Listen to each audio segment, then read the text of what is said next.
Haleluya, puji Tuhan. Senang sekali saat ini saya bisa mengunjungi Bapak Ibu Saudara sekalian. Mungkin saya ingin menyapa dulu bagaimana kabar kita semua. Saya berharap kita semua dalam keadaan baik dan diberkati Tuhan. Amin. Puji Tuhan. Bapak Ibu Saudara yang kasih dalam Tuhan. Kalau kita melihat memang hari-hari ini situasi yang terjadi sekeliling kita Saudara, dengan adanya virus corona ini mengakibatkan satu keadaan di mana manusia dialami oleh satu ketakutan. Kita melihat memang virus corona sudah mewabah sampai ke 100 negara lebih, saudara. Bisa dikatakan hari-hari ini dunia sedang dikepung oleh virus corona. Tetapi biarlah pagi hari ini saya ingin mengajak kepada kita semua lewat kebenaran firman Tuhan. Apa yang Tuhan mau, biarlah kita mau kerjakan lewat firman Tuhan. Kita mau lebih apa yang responi menjadi apa yang menjadi kehendak Tuhan. Sebab itu pagi hari ini kita mau sama-sama melihat di dalam 2 Raja-Raja pasal 6 ayat 13 sampai ayat yang ke-17. Sama-sama kita membaca ayat ini. Kalau Bapak Ibu juga ada membawa Alkitab atau Alkitab, kita baca bersama-sama dalam hitungan ketiga. 2, 3. Berkatalah raja, pergilah melihat di mana dia supaya aku menyuruh orang menangkap dia. Lalu diberitahukanlah kepadanya, dia ada di Dotan. Maka dikirimnyalah ke sana kuda serta kereta dan tentara yang besar. Sampailah mereka pada waktu malam, lalu mengepung kota itu. Ketika pelayan abdi Allah bangun pagi-pagi dan pergi keluar, maka tampaklah suatu tentara dengan kuda dan kereta ada di sekeliling kota itu. Lalu berkatalah bujangnya itu kepadanya, celaka tuanku, apakah yang akan kita perbuat? Jawabnya, jangan takut, sebab lebih banyak yang menyertai kita daripada yang menyertai mereka. Lalu berdoalah Elisa, ya Tuhan, bukalah kiranya matanya supaya ia melihat. Maka Tuhan membuka mata bujang itu sehingga ia melihat, tampaklah gunung itu penuh dengan kuda dan kereta api sekeliling Elisa. Amin. Renungan pagi hari ini saya berikan tema, arahkanlah hidupmu kepada yang tak kelihatan. Saudara, kalau kita melihat latar belakang kisah ini, kita tahu bagaimana ada satu peperangan yang terjadi, yaitu peperangan antara Raja Aram dan Raja Israel, saudara. Tetapi menarik sekali bagaimana ketika Raja Aram ini membuat satu strategi peperangan, selalu saja terbongkar, selalu saja diketahui oleh musuhnya, saudara. Ini membuat penasaran Raja Aram, sehingga kemudian selidik punya selidik. Ternyata yang memberitahukan rahasia ini adalah seorang abdi Allah, yaitu Nabi Elisa. Sehingga di ayat yang ke-13 yang kita sudah baca di sana, kemudian saudara kita melihat di sini peperangan ini bukan lagi antar dua kerajaan, yaitu Raja Aram dan Raja Elisa. Tetapi sekarang peperangan yang terjadi adalah antara Raja Aram dengan Nabi Elisa. Dan kita melihat ayat 13 bagaimana kemudian Raja Aram mengambil keputusan untuk menangkap Nabi Elisa. Dan saudara kita melihat bagaimana di ayat 14 mengirim ke sana kuda serta tentara yang besar, saudara. Sampailah para tentara ini ke tempat di mana Nabi Elisa ada, yaitu di Dotan, saudara. Kalau kita membaca selanjutnya di ayat yang ke-15, apa yang terjadi kemudian? Saudara, menarik sekali ketika pelayan abdi Allah ini bangun pagi-pagi. Di ayat 15 saya bacakan kembali. Ketika pelayan abdi Allah ini bangun pagi-pagi dan pergi keluar, maka tampaklah satu tentara dengan kuda dan kereta ada di sekeliling kota itu. Lalu berkatalah bujangnya itu kepadanya, celaka tuanku, apakah yang akan kita perbuat? Nah, saudara, kita melihat ketika bujangnya melihat apa yang ada di sekelilingnya, ketika tentara Aram mulai mengepung mereka, saudara. Firman Tuhan katakan abdi Allah ini dalam ketakutan, mengatakan, celaka tuanku, apa yang akan kita perbuat? Saudara, tetapi berbeda dengan apa yang dikatakan di ayat yang ke-16, yang dikatakan Nabi Elisa, dikatakan jawabnya, jangan takut. Ya, dikatakan sebab lebih banyak yang menyertai kita daripada yang menyertai mereka. Bahkan ayat 17 dikatakan di situ, Elisa lebih melihat kepada kuda dan kereta berapi yang berkeliling. Saudara, kita melihat di sini, ketika hidup kita difokuskan kepada yang kelihatan, saudara, itu akan mengendalikan kehidupan kita. Ketakutan terjadi adalah ketika kita juga melihat hanya memfokuskan apa yang sedang terjadi hari-hari ini. Tadi saya katakan di awal, dunia serasa sedang dikepung oleh virus corona. Pemberitaan-pemberitaan yang terjadi sedang membuat kita juga supaya melihat yang kelihatan, melihat apa yang terjadi.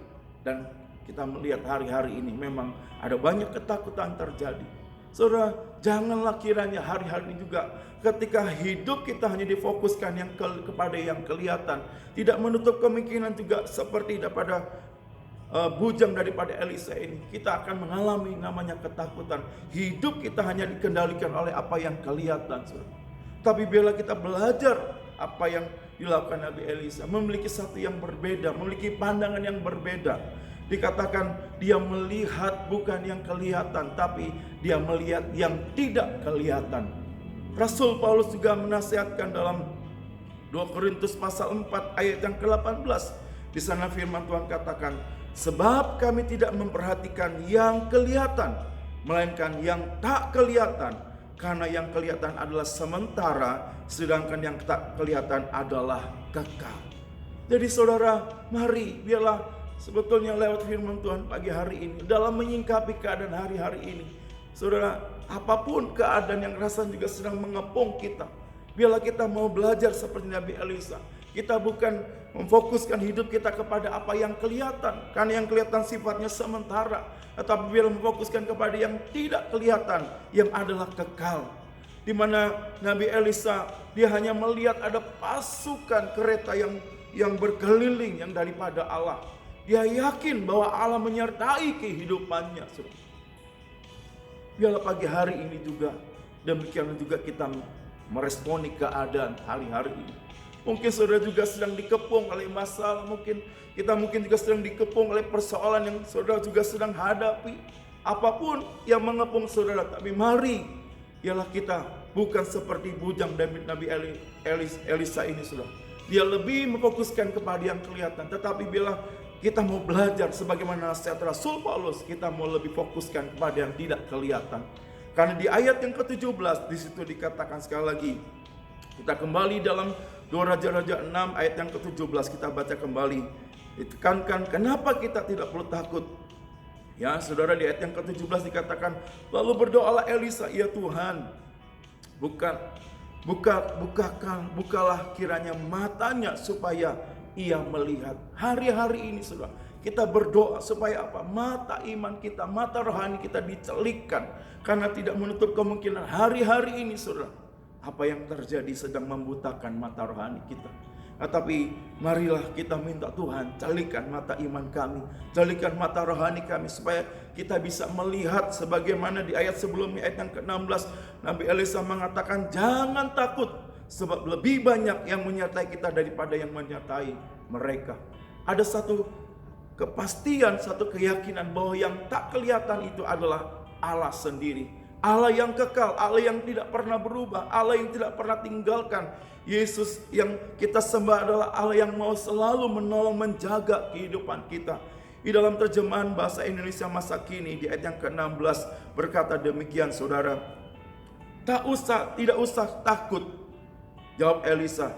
Yang ada di pihak kita lebih banyak daripada di pihak mereka. Saudara, itu sebabnya biarlah pagi hari ini yakin sudah. Roma 8 ayat yang ke-31. Jika Allah di pihak kita, siapa lawan kita? Mari fokuskanlah hidup kita. Arahkan hidup kita bukan kepada yang kelihatan, tetapi yang tidak kelihatan, yaitu Allah sendiri yang menjadi pembela, Allah sendiri yang menjadi penolong, Allah sendiri akan menjaga, menyertai kehidupan kita, yang tidak pernah tinggalkan kehidupan kita. Saya percaya apapun yang mengepung kehidupan kita, kita pasti mampu bersama Tuhan, dan Tuhan sanggup menolong, Tuhan sanggup melepaskan kita, membawa keluar dalam setiap keadaan kita hadapi. Tetap kuat dalam Tuhan, tetap percaya dalam Tuhan. Mari sama-sama kita berdoa. Kami bersyukur Tuhan, pada pagi hari ini kami boleh melihat, kami boleh percaya bahwa Tuhan ada dalam kehidupan kami. Engkau selalu berpihak dalam kehidupan kami. Kiranya apapun keadaan kami, mungkin hari-hari ada di antara kami, sepertinya kami juga sedang dikepung oleh keadaan kami Tuhan. Tapi hamba berdoa, celikan mata iman kami Tuhan. Jangan kiranya apapun keadaan kami sedang membutakan mata iman kami. Bahkan kami lebih fokus kepada apa yang kelihatan, pada masalah kami, pada virus yang sedang terjadi. Tetapi bila kami mau sebagaimana Rasul Paulus, kami mau melihat kepada yang tidak kelihatan, yang kekal itu, yaitu Allah sendiri yang selalu mau menjaga kehidupan kami. Dan sebab itu kami percaya Tuhan, pagi hari ini Engkau ada, Engkau melindungi, Engkau mau memihak kepada kami Tuhan. Hamba berdoa kiranya turunlah tangan-Mu menjamah setiap kami. Kalau di antara kami rasanya hari-hari ini sedang terkepung oleh masalah, kuatkan iman mereka Tuhan. Teguhkan pengharapan mereka di dalam Engkau. Karena Engkau Allah yang sanggup membawa keluar dari setiap keadaan yang kami hadapi. Dan kami berdoa Tuhan siang hari pagi hari ini Tuhan, pada mereka yang secara khusus mereka menghadapi Tuhan virus corona ini Tuhan. Para perawat, para dokter Tuhan, berikan mereka kekuatan, mereka berikan kesehatan Tuhan. Kami percaya Tuhan juga ada menyertai mereka. Tangan Tuhan mengurapi mereka. Dan kami boleh melihat perlindungan Allah nyata dalam setiap kehidupan mereka. Berkati juga bangsa kami Tuhan hari-hari ini di tengah keadaan sedang dihadapi Tuhan. Tepatkan setiap keputusan yang diambil. Memberkati Bapak Jokowi Tuhan hari-hari ini dalam keadaan dihadapi Tuhan. Tetap berikan kekuatan, Tuhan berikan hikmat, kepekaan daripada Tuhan. Sehingga kami boleh melihat setiap keputusan ini untuk mensejahterakan bangsa kami Tuhan. Dan kami berdoa segala virus, segala apapun wabah yang sedang terjadi, dalam nama Yesus kami patahkan Tuhan segala virus ini Tuhan. Dan kami boleh melihat Bapa semua keadaan kembali kondusif, kembali dalam keadaan baik Tuhan. Semua karena pertolongan Tuhan. Terima kasih Tuhan, kami mengucap syukur buat pagi hari ini. Sekali lagi kami percaya, kami mau arahkan hidup kami bukan kepada yang kelihatan, tetapi yang tak kelihatan, yaitu Allah yang kekal, yang tidak pernah tinggalkan kami. Besertalah dengan umat-umat-Mu, besertalah dengan bangsa kami, besertalah dengan kota kami, besertalah dengan keluarga dan hidup kami Tuhan. Terima kasih, kami bersyukur, kami bangga memiliki Yesus dalam kehidupan kami. Terpujilah nama-Mu Tuhan, Allah yang sudah mendengar doa kami. Dan kami naikkan doa kami hanya di dalam nama Tuhan Yesus Kristus. Haleluya. Amin.